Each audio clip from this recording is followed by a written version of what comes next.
Hello, welcome to 50minuteguitar.com. In today's lesson, we're going to look at the classic track Blink 182, All the Small Things. Now, this is a great practice again for power chords, all right? So if you really want to work on those, this is a great song for that. It's just a great thrashy song. It's such a cool song. Really popular as well if you play it out live. So it starts off with a G5 power chord, which is finger 1 on 3, finger 3 on 5, finger 4 on 5. And we're going to go from G5 to F5. So now what I do on that strumming pattern, I just go down on the first one, slide down to F5, and then hit it with an up strum. So that's the opening part. Okay, then we go into this little octave part, which is really cool. So we're going to use our first finger on fret 3 of the A string. Going to mute the D string with the first finger led across. Then we want finger 4 on the fret 5 of the G string. And then we're going to go down, up, down, up, down, up, down, up. Okay, so going to slide up to 8 and 10. Down, up, okay. Down to 7 and 9. So here we go, so it goes.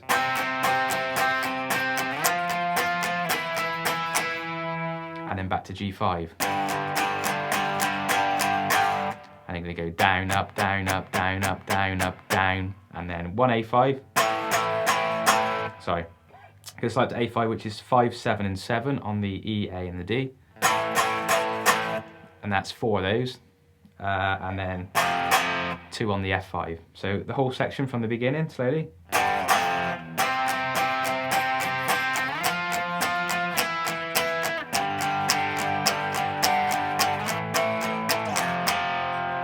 And then we go again.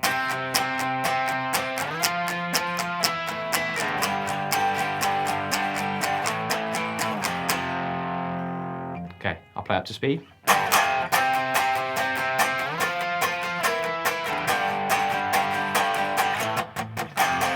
On the A5, I sort of mute that, really tight mute that with the palm mute with the right hand, so rest the palm down on the bridge, the saddles of the guitar. So that goes.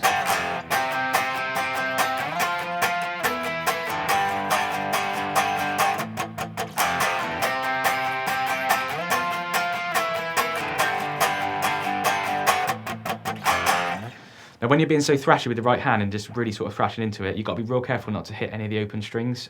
So the way you do that is by muting it with the first finger and also the little finger when you're doing your power chords.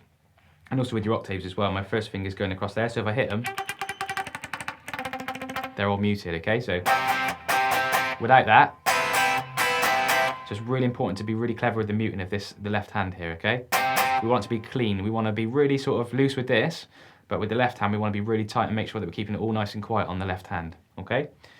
So that's the intro. And then when it goes into the verse, it goes to C5, which is 3, 5, 5 on the A, the D, and the G. And it's going, all the small things.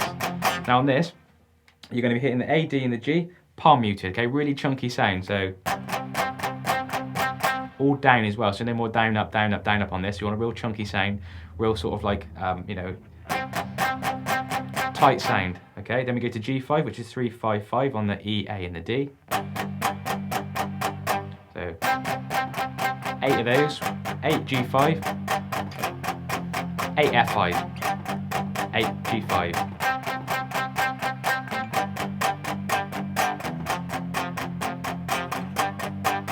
Keep it going.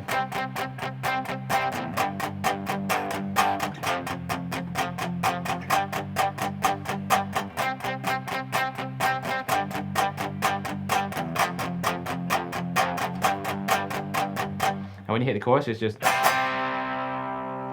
that's the say it ain't so, I will not go, turn the lights off.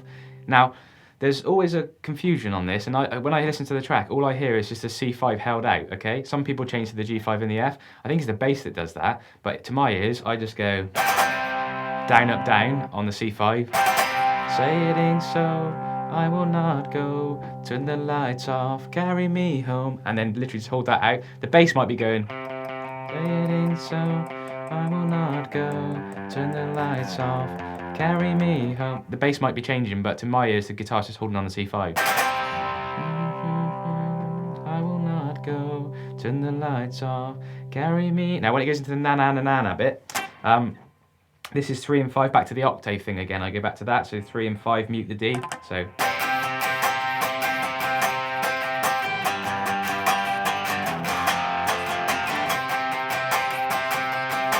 On the 3 and 5, I do the octave bit, and then on the other ones, I go back to the power chords, so the G5 and the F5s, back to the power chord shapes. So this is the na na na na na na na na na na na na.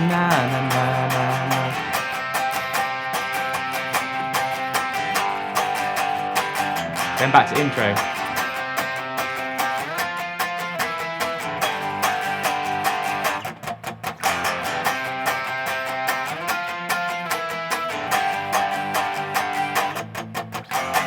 Then back to the verse, okay? Now there is a little solo bit on here, there's a little breakdown. And this goes, the drums kick in, C5, F5, 2, 3, 4, G5, 2, 3, 4, and again. F5, then the guitar starts going.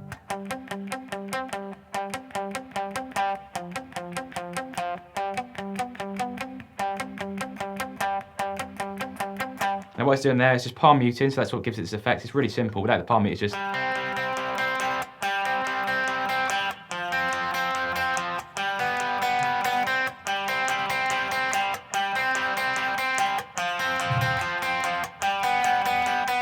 Okay, 5 and 5 on the D and the G.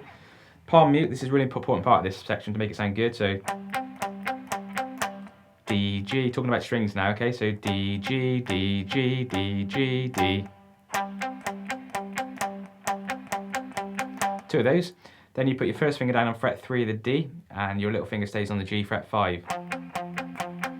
Just one of them.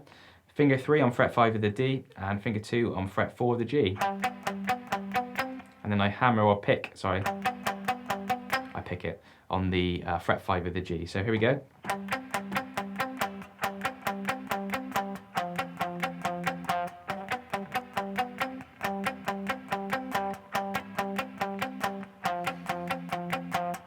Now what you want to do, I start releasing the mute a little bit as the drums. The drums doing like a snare roll, and it's going digga digga digga digga digga digga, building it up, building it up, building it up, back for when it kicks back in on the octave chorus part. So you just want to start off nice and tight and really sort of quiet. So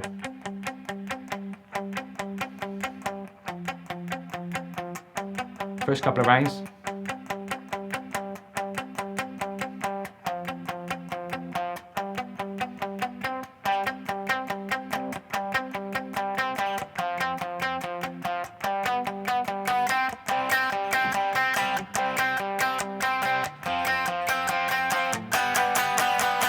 And on the last one, I just strum those two together. Instead of picking them out, I strum the 5 and the 4 on the D and the G. So, and then you're back into the say it ain't so, I will not G5, something like F5.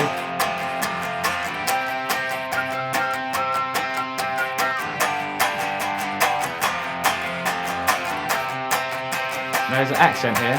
It goes.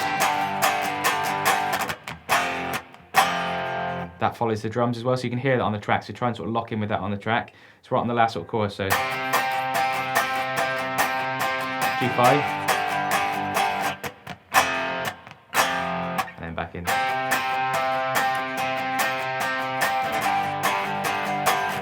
And again. And then finish off with a C5.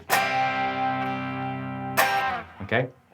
On the last C5, when I play this live, I seem to bar across and put the G in the bass there to give it a bit more sort of. Don't have to do that, I think on the track's just C5, but to me it just thickens out the chord, so it'll be